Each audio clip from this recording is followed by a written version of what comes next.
जाते हुए साल का जनता को गिफ्ट। अब रेलवे का सफर महंगा हो गया है। लाखों यात्रियों के लिए ये खबर थोड़ी महंगी साबित हो सकती है। ये बढ़ोतरी इस साल की दूसरी बढ़ोतरी है। चलिए जानते हैं किन ट्रेनों के लिए किराए महंगे हो गए हैं, कितनी बढ़ोतरी हुई है, क्या कुछ ट्रेनों को इसमें राहत मिलेगी। आप सभी के सवालों का जवाब लेकर आए हैं हम। नमस्कार, आप देख रहे हैं पंजाब केसरी दिल्ली और मैं हूं आपके साथ अरुंधति नौटियाल।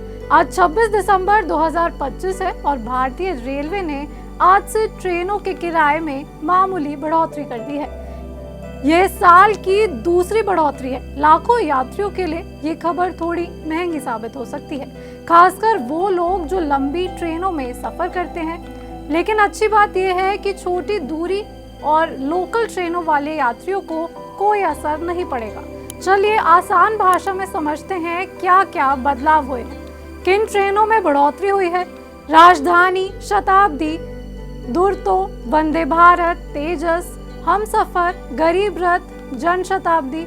इस कानून से प्रमुख एक्सप्रेस और प्रीमियम ट्रेनों को प्रभावित करा है। साथ ही में मेल और एक्सप्रेस ट्रेनों के लिए नॉन एसी और ऑल एसी क्लासेस में किराया बढ़ा दिया गया है।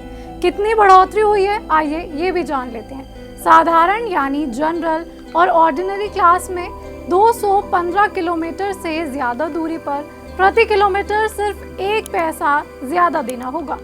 उदाहरण देकर समझाते हैं। 500 किलोमीटर की यात्रा पर सिर्फ 10 रुपए ज्यादा देने होंगे। लंबी दूरी पर भी बढ़ोतरी बहुत कम है, जैसे कि 216 से 750 किलोमीटर पर 5 रुपए की बढ़ोतरी, 751 से 1250 किलोमीटर पर 10 रुपए की बढ़ोतरी, 1751 से 2250 किलोमीटर पर 20 रुपए की बढ़ोतरी।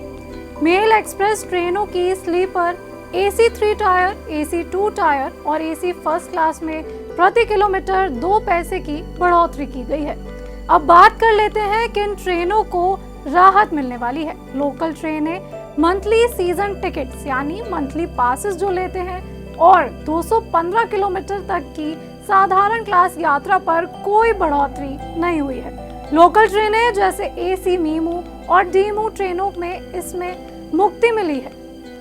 रेलवे का कहना है कि पिछले 10 सालों में रेल नेटवर्क बड़ा हो चुका है, कर्मचारियों की संख्या भी बढ़ चुकी है, सुरक्षा पर ज्यादा खर्च हो रहा है। कर्मचारियों पर कितना खर्च हो रहा है? 1.15 लाख करोड़। साथ ही में पेंशन 60,000 करोड़ रुपए पहुंच चुकी है। इसलिए छोटी मोटी बढ़ोतरी जरूरी थी। इस साल रेलवे को करीब 600 करोड़ रुपए अतिरिक्त कमाई होगी, जिससे ट्रेनों की सुरक्षा और सुविधा बेहतर हो सकेगी। सबसे महत्वपूर्ण बात यह है कि 26 दिसंबर से पहले बुक किए गई सारी टिकटों पर ये बढ़ोतरी नहीं लागू होगी। अतिरिक्त पैसे नहीं लगेंगे। नई बुकिंग पर ही नया किराया लागू होगा। रेलवे स्टेशन पर नए किराए सूची भी लगाई जा रही है। नए साल की शुरुआत में यात्रा करने वाले टिकट बुक करने से पहले IRCTC ऐप पर और या फिर वेबसाइट पर नए रेट्स जरूर चेक करें। रेलवे का वादा है कि यात्रा सुरक्षित, भरोसेमंद और ज्यादातर लोगों के लिए किफायती साबित होगी। आप लोग रेलवे के किराए में बढ़ोतरी के बारे में क्या सोचते हैं? अपनी राय कमेंट सेक्शन में जरूर दें। इसी तरह की तेज तर्रार खबरों के लिए देखते रहे पंजाब केसरी दिल्ली। धन्यवाद।